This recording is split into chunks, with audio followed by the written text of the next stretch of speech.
네, 귀한 찬양 감사합니다. 이 시간 함께 나누실 말씀 창세기 49장 19절과 20절 두 절 말씀입니다.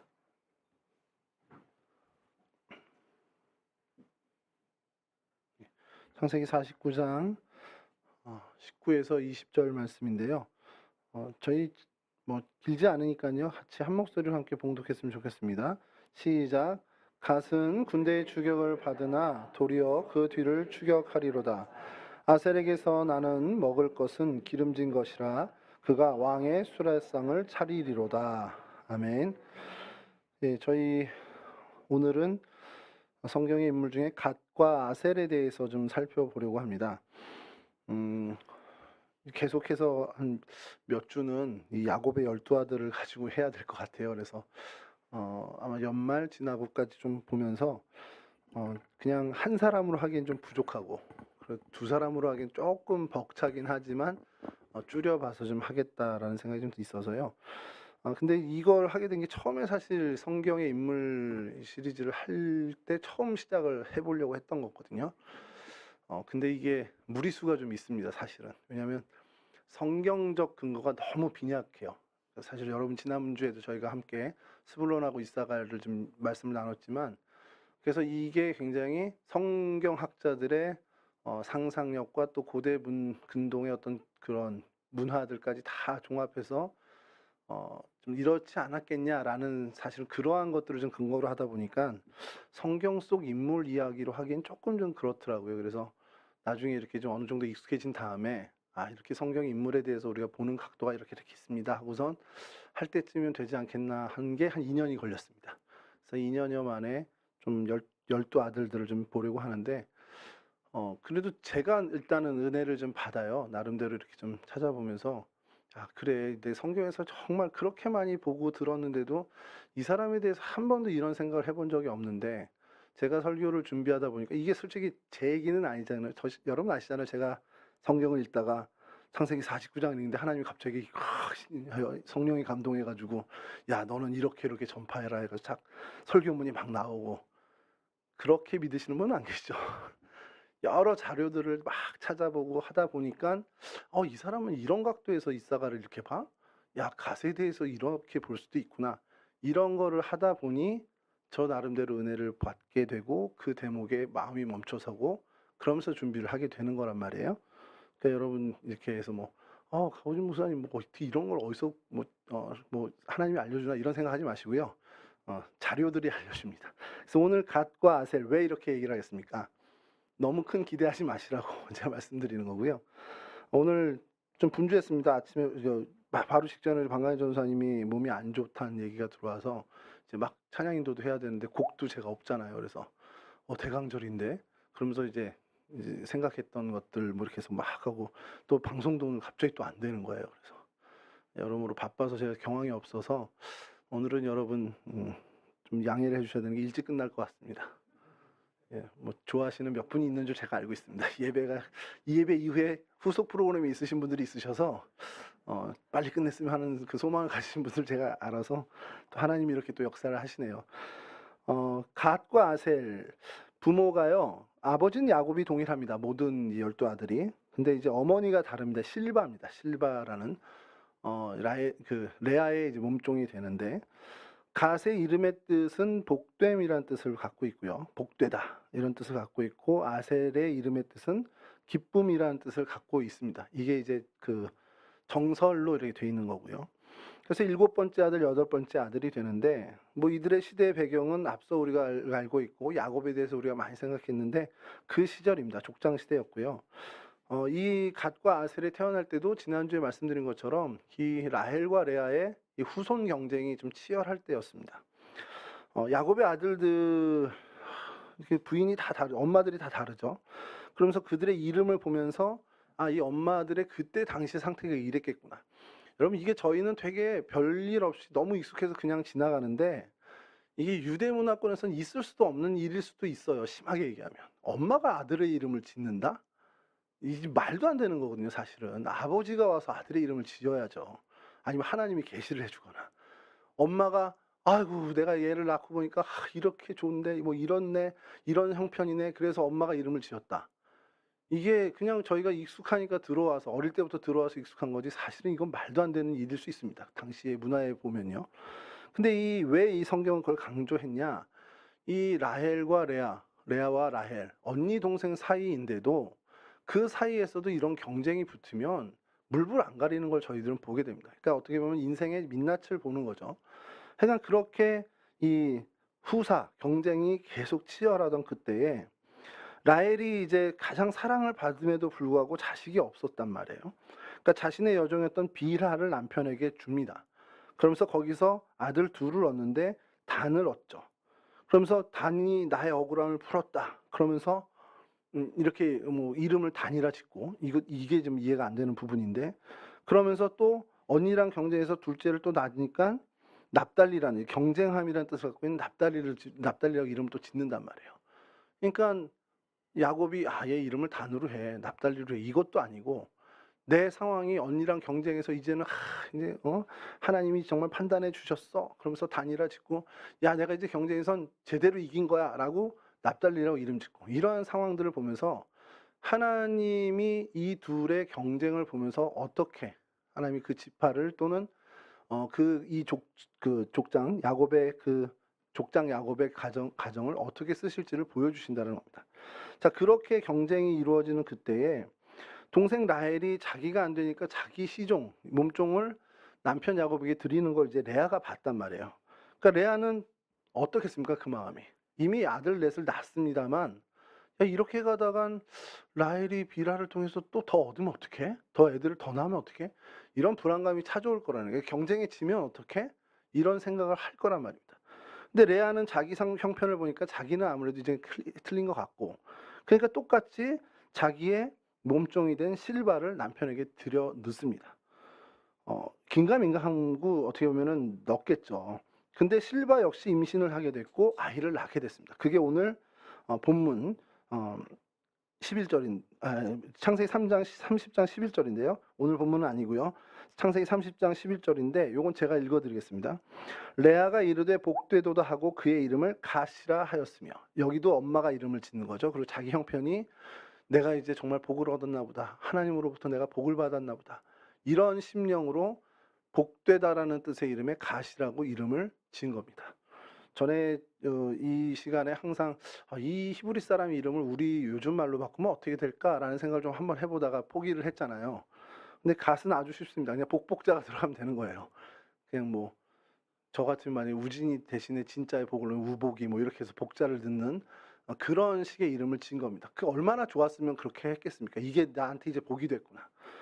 자, 그러면서 창세기 30장에는 그 이후에 이어지는 것이 이렇게 이어집니다. 레아의 시녀 실바가 둘째 아들을 야곱에게 낳으며 이제 이 어떻게 보면은 갓의 이제 이후에 또 아들을 임신하게 되면서 낳았는데 13절에 레아가 이르되 기쁘도다 모든 딸들이 나를 기쁜 자라 하리로다 하고 그 이름을 아셀이라 하였더라.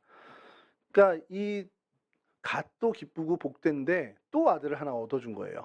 그러니까 총 레아의 어쨌든 속한 아들이 6이 되는 겁니다. 자기가 낳은 아들 넷과 6. 그러면서 갓과 아셀. 그래서 아셀이라는 이름을 짓는데 이 아셀은 기쁨이라는 뜻을 갖고 있죠. 이제 모든 내 주변에 있는 모든 여자들이 나를 부러워할 거야. 나 그만큼 기뻐. 라고 이름을 지은 겁니다. 이 갓과 아셀에 태어난 것이 이런 기사가 있고요. 성경에 이 기사 외에 갓과 아셀이 언급된 것은 오늘 저희들이 읽은 야곱의 유언 외에는 사실상은 없습니다. 그러니까 갓과 아셀에 대한 사건, 어떤 내용이 성경에 기록된 게 거의 전무하다고 볼 수 있죠. 그러니까 성경의 인물, 성경 속의 인물인 갓과 아셀을 가지고 이런 사람이 이랬을 거야, 저랬을 거야 라는 것은 너무 어려운 일입니다. 근데 여러분 우리가 잘 알지만 지난주에 말씀드린 것처럼 야곱이 그 12아들을 면밀하게 살펴본 아버지였고 그러면서 죽으면서 이제 그들에 대한 유언 겸 축복을 남기는데 사실 이게 미래에 대한 예견이란 말이에요. 이 갓이든 아셀이든 당사자인 갓과 아셀이 그렇게 살 거다라는 것도 있지만 사실은 그의 후손들이 이렇게 될 거야라는 것을 이야기하는 면이 더 큽니다. 그러니까 그게 어디서 나오느냐? 그 출발은 갓의 평상시 행동, 그의 삶의 모습, 아셀의 평상시 태도와 자세를 보고 야곱이 그렇게 이야기했을 가능성이 크다는 거죠.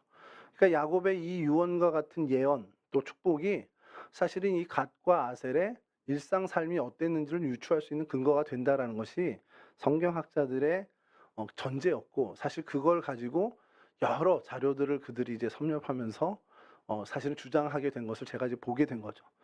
그 갓의 특징을 보는 것이 오늘 읽은 49장 19절에 이런 말입니다. 갓은 군대의 추격을 받으나 도리어 그 뒤를 추격하리로다.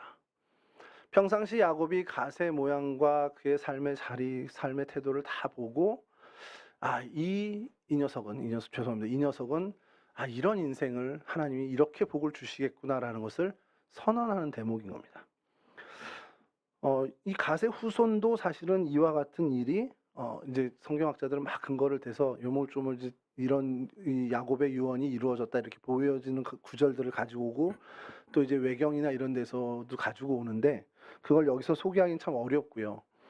여하튼 이것들이 그의 일상의 어떤 그 야곱과 지내던 아들로서 지내는 그 생활에서 관찰된 것이라는 것을 근거로 삼는 것이 뭐냐면, 실제로 르우벤에게 축복을 하면서 예언을 할 때 월등하고 권능이 탁월하다라는 이야기도 하지만 그 유언에 네가 그거에 비해서 장자의 사건은 상실한다라는 뉘앙스로 얘기를 합니다. 왜 그럴까라는 것을 거기 이유를 명확하게 밝히는 것이 아비의 침상을 더럽혔다라는 얘기를 해요. 그러니까 아버지 몰래 적과 통관을 하게 된 루벤에 대해서 야곱이 모르고 있었다라는 게 아니라는 겁니다. 죽으면서 나 너 그거 다 알고 있어 이런 얘기를 한 거나 마찬가지입니다. 그러니까 그런 면밀하게 살펴보고 있는 아들들에 대해서 살펴보고 있던 그 야곱의 생각과 마음까지도 이 축복의 사실은 더해졌다라는 것을 우리가 근거로 삼고 있다는 거죠. 그러면서 그 르우벤만 그랬냐? 시므온과 레위에 대해서도 너희들 칼로 이제 폭력을 일삼는다는 표현은 그렇지만 칼로 폭력을 행사한 너희들은 결국 흩어질 거야. 이스라엘 중에서 흩어질 거야. 이런 예언을 해요.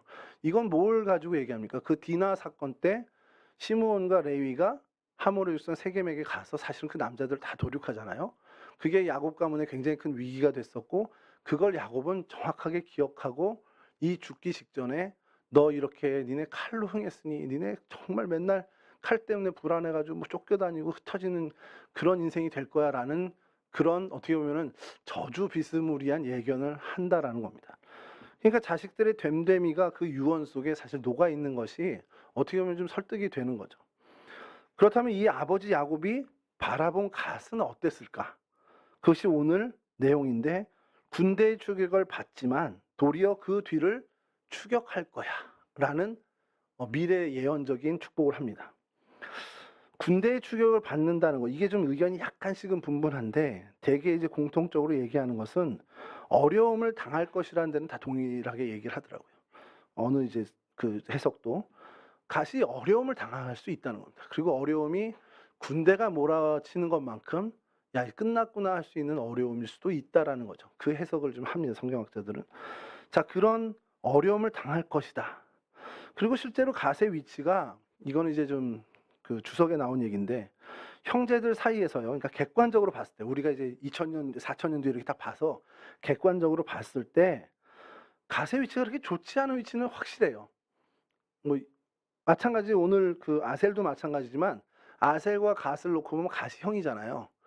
그러니까 그 실바에서 태어난 두 아들 중에 형이니까 이 갓이 조금 더 아셀은 그래도 형이라는 바람막이가 있으니까 좀 잘 견뎌.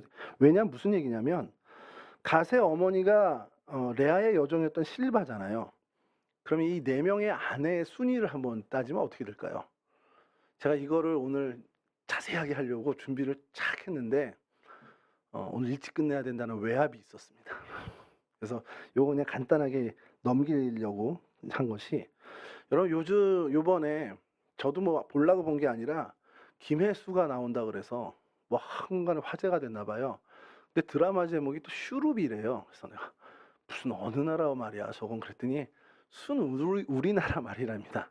순우리말 우산을 슈룹이라고 했대요. 그래서 그게 뭔데 그러고서는 제가 다 못 보니까 이제 주변에 몇 사람들이 지혜를 주셔서 유튜브에 가면 그 10분으로 요약한 거 있어. 이렇게 10분으로 요약한 걸 봤어요. 봤는데 너무 흥미진진한 겁니다. 그래서 그 사건의 그 배경이 되는 거를 좀 찾아보게 됐는데 시대의 배경은 조선 왕조입니다. 근데 있을 수 없는 일들이 벌어지는 거죠. 조선 왕조의 현대판 스카이캐슬이라고 보시면 돼요. 그러니까 이 군들, 대군과 군들이 있잖아요. 왕비와 후궁의 자녀들이 출세를 해야 되는데 여러분 그 대군으로서 최고의 출세는 어딜까요? 그러니까 중전의 아들들은 대군이고 후궁의 아들들은 군으로 끝나는데 이 대군과 군의 최고의 출세는 어디죠? 예, 세자가 되고 왕이 되는 겁니다. 자, 세자를 뽑는데 뭐 조선엔 그런 일이 없었지만 이제 가상이죠. 경합을 하는 겁니다. 시험을 보고 이렇게 어떻게 보면 이렇게 하는 거예요. 이렇게 시험을 보고 이제 걸러내고 이렇게 기업 채용하듯이 이렇게 하는 겁니다. 자, 그거를 이제 뒤에서 이 헬리콥터 엄마들이 막 자료도 제공하고 누구 무슨 영상대감을 이어주고 뭐 이러면서 막 이제 그거를 통과하려고 하는 그런 드라마예요. 골자는. 근데 그 안에 중전이 어쨌든 탑이잖아요. 그리고 후궁들이 이렇게 나오는데 처음 듣는 이름 무슨 소용이라는 이름이 나오고 소원이라는 이름이 나오고 숙빈이라는 이름이 나오고 막 이래서 내가 장희빈은 알지만 이건 또 처음 듣는다 그랬는데 그래서 좀 찾아본 것이 빈이 정일품, 정이품이 소의, 삼품이 소용, 사품이 소원, 그리고 종일품은 귀인, 이품은 수의, 삼품은 수경, 사품은 수권 요렇게 돼 있습니다. 조선시대. 그러니까 그게 서열이에요. 쉽게 얘기해서. 그러니까 소용으로 있던 사람이 귀인한테는 막 머리 조아리다가 어느 날 귀인이 강등돼서 수건으로 되면 너 똑바로 해라 이렇게 이제 말투가 확 바뀌는 이거를 한번 여러분 다윗 집안에 한번 적용해 보세요. 다윗 집안에 적용하면 이 네 명의 탑은 라헬이었겠죠. 이랬든 저랬든 라헬일 거고 사실은 이제 뭐 객관적인 기준으로는 레아가 탑이 돼야 되는데 어쨌든 남편의 사랑을 어쨌든 받고 있는 사람이 라헬이니까 라헬이 1일 거고 영향이 제일 컸을 거고 그렇다고 그 다음에 무슨 그의 몸종이라고 해서 빌하가 되겠느냐. 어쨌든 신분 자체가 다르기 때문에 레아가 정실 부인으로서 그 자리를 했을 겁니다. 그럼 그 뒤에는 빌하와 실바만 남는데 누가 더 상위였겠습니까? 라헬의 힘을 등업은 빌하가 더 앞섰겠죠. 그러니 실바는 이 4명 어머니 중에 최하였을 거예요. 서열은. 그 자식이 갓과 아셀입니다. 그러니까 형제들 사이에서도 쉽지 않은 정말 객관적으로는 정말 쉽지 않은 자리에 있었다라는 것이죠. 그런 위치에서 어떻게 보면은 어떤 생활을 했을까? 뭐 서름도 많았을 겁니다. 그리고 나이도 사실 어리니까 항상 길을 펼 수 없는 상황이었을 것이고요. 그렇기 때문에 갓은 항상 이리 치이고 저리 치이는 상황에 노출됐었을 확률이 정말 높습니다. 그러니까 이러한 갓의 위치가 어떻게 보면 훗날 갓의 후손에게도 미칠 것을 예언한 것이 야곱의 어떻게 보면 예언이고 축복인데 군대가 추격한다라는 정도까지는 아니더라도 그런 어려움을 너는 계속 당할 수 있을 거야. 그 얘기를 합니다. 그건 사실 객관적인 상황이 그러니까 그 예언은 충분히 할 수 있죠. 그런 많은 위협이 도사리고 또 네가 그리고 그 이후에도 실제로 그렇습니다. 갓이 차지하는 그 가나안 땅의 자리를 보면 국경 지대이다 보니까 많은 위협이 있는 장소였습니다. 실제로 그렇게 이루어졌고요. 그리고 가나안 땅으로 사실 들어가지 못한 요단 동편에 정하잖아요. 이 갓이. 문하세 반과 갓, 르우벤과 문하세 반과 2분의 1과 갓 지파가 동편에 해요. 그러니까 사실은 이 팔레스틴 땅 요단강 어떻게 보면 이 서편으로 넘어가지 못하고 동편에 그냥 거주하게 되는 것도 사실 이 상황과도 어떻게 보면 일맥상통하는 것이죠. 그러니까 그곳에서 암몬과 인접했다 보니까 얼마나 좀 이런저런 성경이 드러나지 않는 괴로움을 당했겠습니까만 갓 지파가 어쨌든 간에 계속해서 명맥을 유지해 갔다라는 것은 견뎌냈다라는 얘기거든요. 자, 이런 갓에 대해서 야곱이 유언하는데 반전 있는 유언을 하는 겁니다. 너 그렇게 어려움을 당한 그런 위치야. 내가 봐도 넌 객관적으로 실바의 처자들로서 온갖 풍파 너 당할 수 있어. 자, 근데 너는 반전 있는 아들이잖아. 도리어 군대를 추격할 것이라. 이런 축복을 해주는 겁니다. 굉장히 큰 축복이죠. 갓은 네가 어떠한 상황을 당하든 그 상황을 역전시킬 수 있는 힘을 하나님이 너에게 주실 것이야 라는 예언이자 축복이라는 겁니다. 쫓기던 자가 도리어 쫓는 자로 바뀌게 되는 것. 약한 자가 강한 자로 반전을 일으키고요. 그런 반전을 가질 수 있는 그런 사람이 될 거라는 것을, 그리고 그것을 추론하게 된 것이 사실은 그의 평소의 모습을 보고 야곱이 그렇게 축복을 했다라는 겁니다. 모든 어려움을 극복하고 상황을 반전시킬 수 있는 인물이 갓, 그런 갓이 이런 특징을 갖고 있다라는 것을 이야기합니다. 그러면서 생각이 든 것이, 야, 이 상황을 반전시키는 이 갓의 형편에서 상황을 반전시킬 수 있는 게 과연 뭘까? 근데 여러분, 우리가 일상을 살아가면서 이 상황을 좀 모면하고 피하는 건 어떻게든 해보겠는데 그거를 역전시키는 건 쉽지 않잖아요. 근데 그러기 위해서는 굉장히 필요한 것이 용기입니다. 굉장히 용기를 내야 돼요. 엄청난 용기를 내고 정말 담대함으로 나가야 사실 이 상황이 역전되는 걸 저희는 경험을 하게 되는데, 결국 하나님은 이 갓에게 그 용기를 주실 거라는 거죠. 그리고 그 용기를 맛본 사람이 될 거라는 거죠. 근데 그 용기가 그냥 우리가 세상에서 얘기하는 막무가내식의 어떤 용맹함이나 이런 것이 아니라 하나님이 함께 하시는 용기라는 겁니다. 골리앗 앞에 선 다윗처럼 하나님이 함께 하시는, 그래서 진짜 상황을 반전시킬 수 있는 그 용기를 하나님이 주실 것이라는 것. 그 축복을 받았던 사람이 바로 이 갓이라는 사람이었다는 겁니다. 그러니까 갓은 어떻게 보면 아버지 눈에 굉장히 용감한 사람으로 비쳤을 거예요. 사전에 찾아보니까 용기라는 것, 그 용기라는 것이 사물을 겁내지 않는 기계, 이렇게 써 있습니다. 그래서 그 기계를 분명히 갖고 있었을 텐데 그 기계가 어쨌든 하나님이 함께 하시는 용기가 아니고서는 사실 이것을 꾀하기가 어렵다는 겁니다. 어떻게 보면 상황이 안 좋을 때 웅크리고 갈고 닦는 거죠. 반전을 꾀하는 겁니다. 다른 사람처럼 포기하지 않고 자포자기하지 않고 무언가 어쨌든 기회를 노리고 반전의 틈을 생긴다면 비집고 들어가는 그 장점을 가졌던 사람이 갓이라는 것이죠. 갓에 대한 평가가 이것 하나만으로 사실은 굉장히 특정 지을 수 있는 굉장히 좋은 성품인데, 여러분, 이게 동시에 뭘 의미하냐면 포기하지 않는 사람이라는 거예요. 그러니까 상황이 이렇게 안 좋고 객관적인 상황이 열악해. 그러면 에이, 난 어차피 안 돼. 요즘 저희 젊은 친구들이 하는 얘기가 이번 생은 어차피 틀렸어. 이런 식의 얘기들이 있어요. 그러니까 이게 뭐냐면 지금 상황이 누가 봐도 객관적으로 이거는 안 돼. 이건 반전이 일어날 수 없는 상황이야. 그리고 그냥 포기를 한다는 겁니다.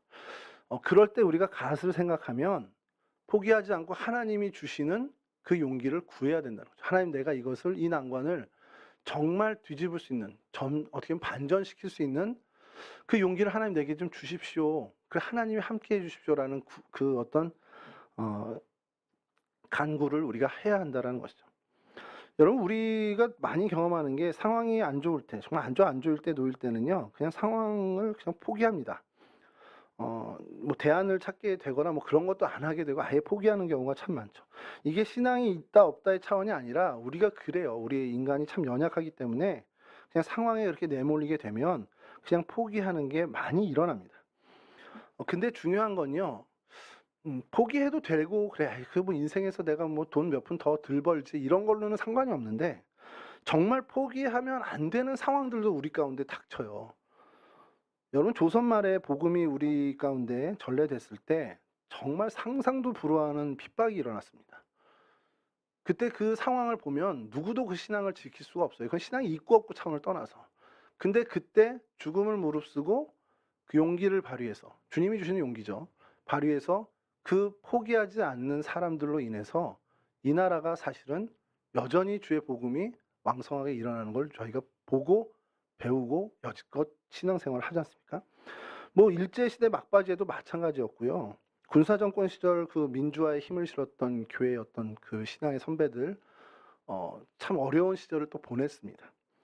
포기하거나 안주하지 않고 정말 끝까지 그 신앙을 지켰습니다. 제가 미얀마 선교를 용두동 교회 했을 때 여러 차례 가는데 제가 깜짝 놀란 게 뭐냐면, 용두동 교회가 제가 그때 갔을 때 110주년, 111주년 요랬거든요, 창립. 근데 갔는데 150주년, 130주년 있어요, 거기. 잉글리시 처치라고. 저희보다도 훨씬, 그러니까 저희 나라보다도 훨씬 더 미얀마는 당시 이제 버마라는 이름이죠. 훨씬 더 복음이 빨리 들어왔습니다. 근데 왜 이렇게 차이 나지? 저는 그냥 단 하나라고 생각해요. 신앙을 지켜왔느냐? 뭐 불교 문화가 강성해서, 아니 그거보다 공산 정권에 힘들었어요. 미얀마 지금 교회도 참 어렵습니다만 그걸 폄하하려는 게 아니라 그래도 그나마 그렇게 했으니 지금도 그 불교 국가에서 그 교회들이 어쨌든 찬양 집회를 하고 주의 말씀을 선포하는 거죠. 저희도 마찬가지로 우리의 신앙의 선배들이 포기했으면 우리도 그냥 유교 문화권에 그냥 그런 동남아의 어떤 기독교 조금 인구 있는 그런 나라로 갔을 수도 있다라는 거죠. 포기하지 않고 정말 끝까지 지킨 그들의 사실은 그 노력 덕분에 우리가 이런 걸 누리고 산다라는 것. 사실 그런 모습을 보면 우리 신앙의 선배들이 참 갓이라는 사람을 많이 닮았구나. 추격을 당하지만 도리어 추격하는 그 반전을 일으킨 그러한 신앙의 선배들이었구나를 저희가 보게 됩니다. 자, 아셀의 특징인데요. 아셀은 사실 그렇게 많이 할 게 없습니다. 이름이 어때요? 아셀이란 이름 그러면 남자의 이름 같진 않죠. 이게 납달리도 그렇고 아셀도 그렇고 사실 여성성에 좀 가까운 단어입니다. 기쁨이라는 뜻을 갖고 있는데 형제들 사이에서 어떻게 보면은 아무런 무리 없이 잘 지낸 사람이 아셀입니다. 왕의 수라상을 차릴 정도, 그 기쁨이 된다라는 건데 왕의 수라상을 차릴 정도의 어떻게 보면은 형제들에게 귀히 여김을 받는 거죠. 그러니까 아셀에게서 나는 먹을 것은 기름진 것이라 그가 왕의 수라상을 차리리로다.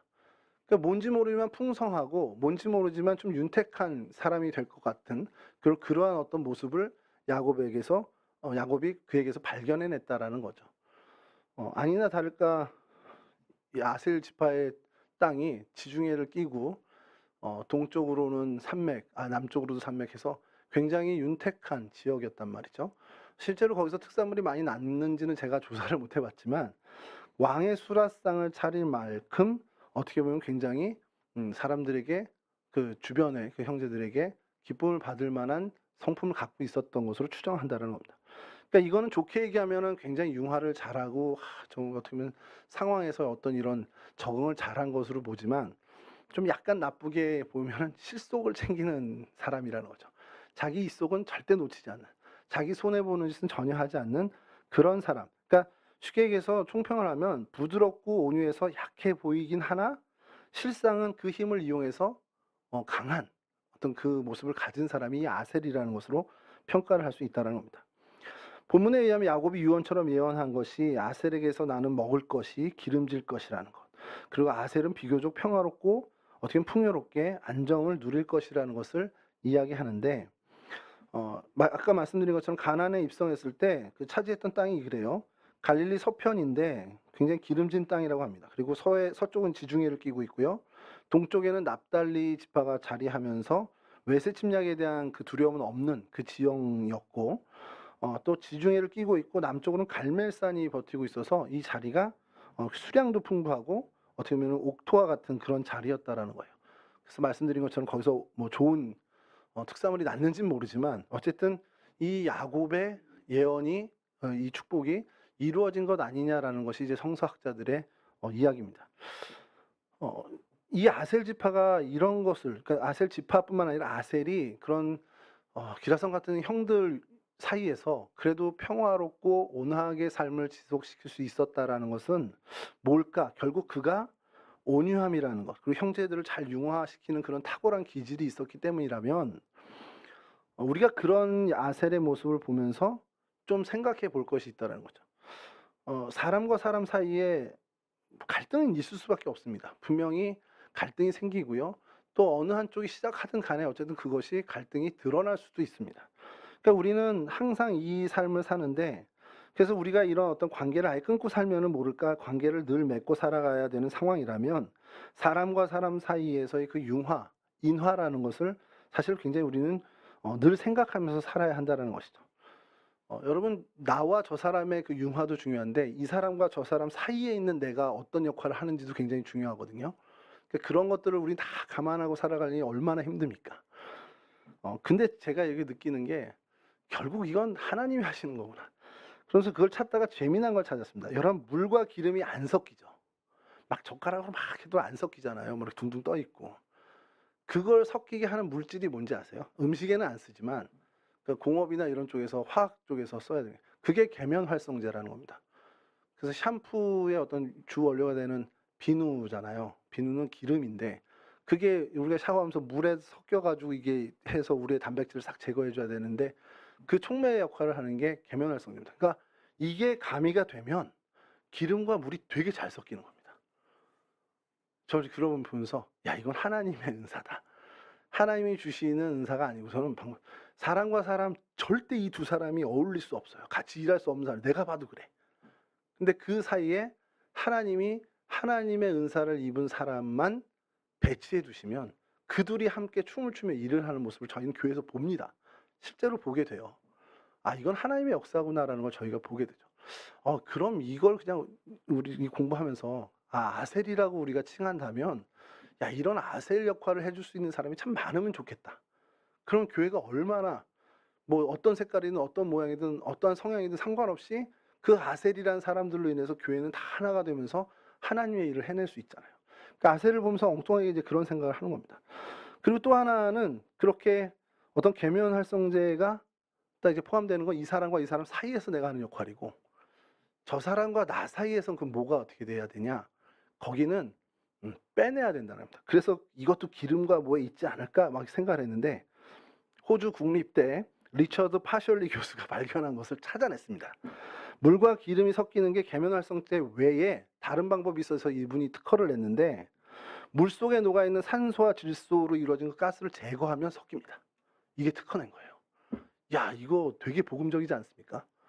이렇게까지 하는데 저만 즐겁고 흥분되고 내가 이 교수가 얘기한 것처럼 산소와 질소를 나한테서 빼내면 기름인 저 양반하고 잘 어울릴 수 있는 게 된다. 그럼 그게 뭘까? 내 안에 있는 나를 이렇게 어떻게 보면 폭발시키는 그런 거 있잖아요. 뭐 제 열등감이라든지 제 자존심이라든지 제 수치심, 시기심, 어떤 질투심, 경쟁심 이런 것들. 그러니까 듣기만 해도 없애도 되는 거 이런 것들을 내가 제거해 놓으면 이 사람과 잘 어울릴 수 있는 거예요. 그러니까 무언가 나와 저 사람 사이에 계면활성제 역할을 해서 아셀이 있는 것도 중요하지만 저 사람과 나 사이에 내 모습에 이런 제거돼야 산소와 질소 같은 걸 제거하는 것도 중요하겠구나. 그럼 그게 뭐겠습니까? 하나님이 하셔야 된다는 거죠. 내 안에 자존심, 경쟁심, 수치심, 질투심 이런 것들 하나님이 다 그렇게 온화한 관계를 맺게 된다라는 것이죠. 그래서 저는 그냥 이 아셀에 대해서 저희가 뭐 그렇게 할 수 없지만 어떻게 보면은 상황이나 객관적인 상황에서는 그 실바의 막내로 태어나서 모든 열악한 조건이죠. 물론 갓이라는 형이 있어서 조금은 그 풍파를 막아주겠지만 그래도 좋지 않은 상황인데 그 안에서 나쁘게 얘기하면 처세술이 좋아서 이렇게 그 형제들하고 무난하게 지낸 거지만 야곱이 볼 때는 그 정도는 아닌 거예요. 정말 하나님이 주신 기름진 것들, 하나님이 주신 풍성함과 하나님이 주신 평화를 누리는 아들인 겁니다.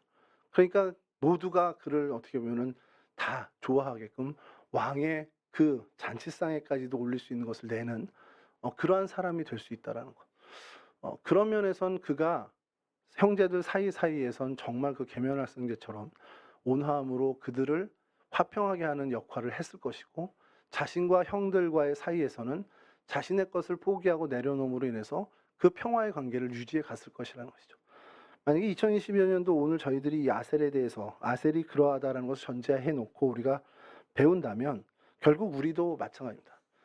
저와 저 사람 사이에서 나는 정말 아셀과 같은 역할을 해줄 수 있는 사람으로 쓰임받기를 소망하고 그들의 평화를 위해서 애쓰고요. 나와 저 사람 사이에서 내가 나의 것을 좀 제거하고 내려놓는 것을 통해서 평화의 관계를 유지하는 그 일을 정말 우리가 애써야 되겠다는 것. 근데 생각해 보다 보면 마지막 결론이 뭐로 나오냐면 결국 이 사람과 나 사이에 내가 내 거 다 제거하고 정말 하나님 앞에 엎드리고 하나님이 채워주신 은혜로만 살아가면 그 사람과 평화의 관계가 되잖아요. 그럼 이 사람과도 똑같이 그렇게 되잖아요. 그럼 셋이 모이면 자연스럽게 아셀 역할을 하는 거죠. 그러니까 그러한 우리의 결단이나 우리의 모습들, 그러니까 누가 나를 어떻게 얘기하든 내 자존심이나 내 열등감이나 내 수치심이나 내 시기심이나 내 질투심이나 경쟁심이나 이런 것들이 나를 흔들지 못하도록 우리가 주님의 은혜를 늘 붙잡고 살아가는데 힘썼으면 좋겠습니다. 이러한 귀한 은혜 누리시는 저와 여러분 되실 수 있기를 주님의 이름으로 간절히 축원합니다.